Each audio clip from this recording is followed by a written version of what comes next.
à tous, aujourd'hui je reviens dans une nouvelle vidéo un peu cocooning tout ça avec une lumière pas top on flick tu vois, mais on n'aura pas besoin de beaucoup de lumière dans cette vidéo parce que je vais juste vous parler, je vais répondre aux questions que vous m'avez posées sur Instagram. En fait j'avais posté une photo en vous demandant les questions que vous vouliez, vous demandant de me poser des questions auxquelles vous vouliez que je réponde. Vous m'avez comprise. Et voilà, donc c'était des questions concernant YouTube, concernant le lycée, concernant ma vie, tout ça. Un peu de tout, donc voilà, je vais y répondre tout de suite. Donc première question de Vanessa Pestana. Tu penses que si tu aurais pas commencé YouTube, tu serais comme tu es à présent? Je sais pas lire. Donc c'est une question qu'on se pose souvent avec mes sœurs et aussi avec mes amis. Et la réponse est non, donc je pense pas du tout que je serais comme ça. Enfin, c'est-à-dire que j'ai commencé à YouTube à 11 ans, donc je sais que c'est très jeune, mais j'ai grandi entre guillemets avec, de mes 11 ans à mes 15 ans, parce que j'ai 15 ans aujourd'hui, bref. Désolée pour le reflet sur mes lunettes, je sais que ça va en gêner certaines, désolée. Bref, je disais que j'ai entre guillemets grandi avec, du coup j'ai fait avec, enfin c'est un tout en fait, donc parce qu'en gros YouTube a commencé à faire partie de ma vie depuis que j'ai 11 ans quoi. C'est vrai que ma personnalité reste la même entre guillemets, mais je suis beaucoup moins timide. C'est vrai que YouTube a effacé une grosse partie de ma timidité parce qu'avant j'étais super timide et j'osais pas... Enfin ouais, j'étais timide quoi. Et maintenant je suis beaucoup plus sociable, je suis moins timide. Bon ça dépend on parle de quoi, mais c'est sûr qu'il y a toujours... une petite touche de timidité qui reste, mais ça, je dirais que ça a enlevé quand même 90% de ma timidité, parce que ouais, c'est vrai qu'avec YouTube on apprend à parler, que ce soit à une caméra ou à des vraies personnes, on apprend à s'exprimer surtout. Je suis beaucoup plus à l'aise à l'oral maintenant, genre quand on me dit exposer ça me dérange pas, alors qu'avant on me disait exposer je faisais non, pas trop non. Ouais, ça a en partie changé ça. Après, c'est vrai que si j'avais pas YouTube, j'en serais pas là aujourd'hui. Et d'ailleurs, je suis très contente d'avoir commencé YouTube et je suis très contente d'être sur YouTube et je suis très contente d'avoir YouTube dans ma vie, c'est tout quoi. Deuxième question de Soumaya. Reçois-tu encore des critiques des élèves de ton lycée? Sinon, continue, je t'aime fort. Merci beaucoup, je t'aime aussi beaucoup.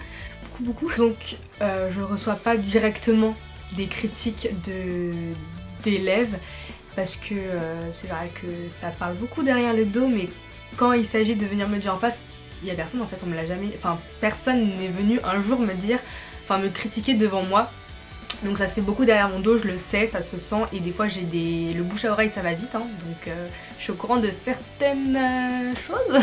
Je sais que je fais pas l'unanimité, je sais qu'il y a des personnes qui aiment ce que je fais, il y a des personnes qui n'aiment pas, il y a des personnes qui critiquent, il y a des personnes qui complimentent, mais ça ne vient jamais à mes oreilles directement de la personne, si tu vois ce que je veux dire. C'est sûr, dans tous les domaines de toute façon on sera critiqué, surtout dans le domaine de YouTube, donc voilà.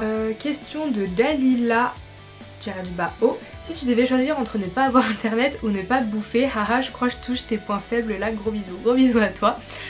Je pense, non mais franchement de toute façon on peut pas ne pas manger, c'est pas possible. Après si c'est manger que des légumes, bon... Non je pense que... Vas-y la nourriture La nourriture, mais je vais me débrouiller, j'irai chez la voisine pour chercher un peu d'internet tu vois. T'inquiète pas, je serai toujours présente sur les réseaux. Ensuite, question de Estelle. Coucou, as-tu eu ce style vestimentaire depuis quand? Comment fais-tu pour l'assumer? Bisous. Bisous à toi. Et oui, donc il y a beaucoup de questions sur mon style vestimentaire. On me fait souvent des reproches sur mon style, comme quoi je m'habille trop comme une grande, comme quoi ci, comme quoi ça. Mais c'est vrai que je peux comprendre ces personnes qui me disent ça, parce que c'est vrai que j'aime bien m'habiller, pas simplement parce que des fois je peux m'habiller en jogging comme je peux m'habiller sur mon 31, vous voyez. Mais j'aime beaucoup la mode, c'est une de mes passions, donc...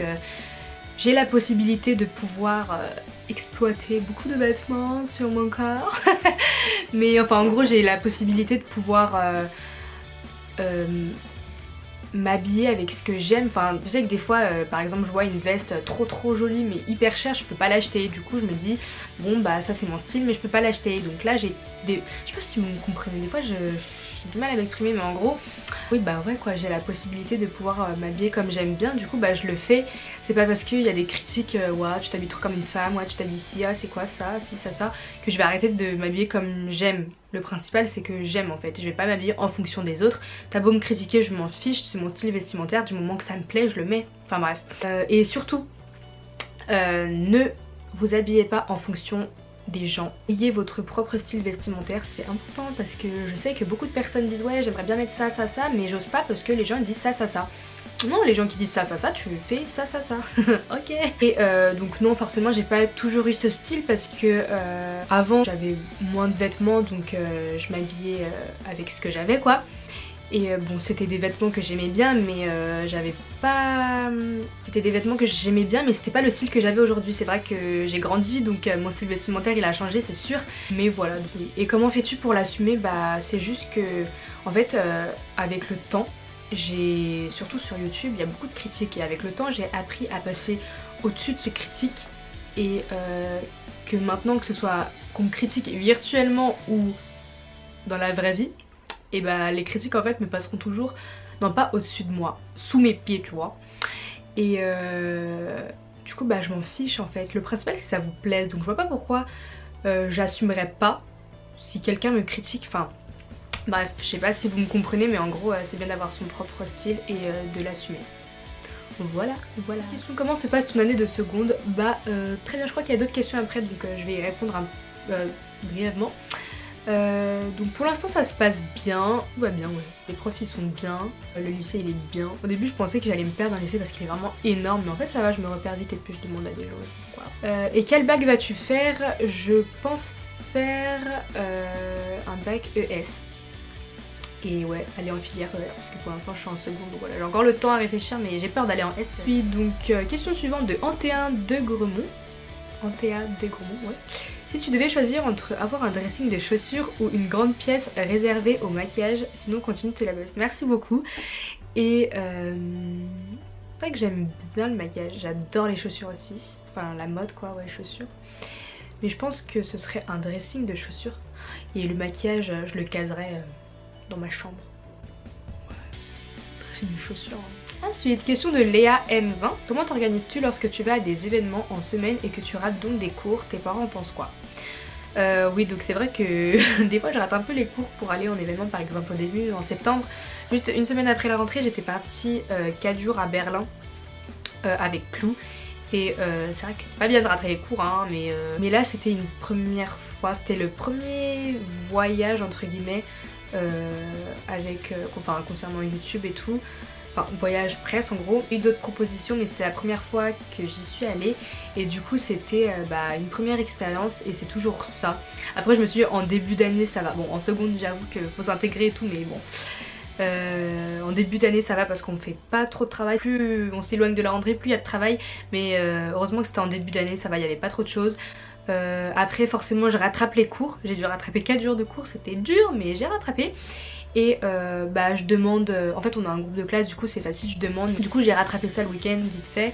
Et à chaque fois que je rate les cours, de toute façon je rattrape tout le temps parce que ça me stresse de pas être organisée et d'avoir des cours qui me manquent quoi.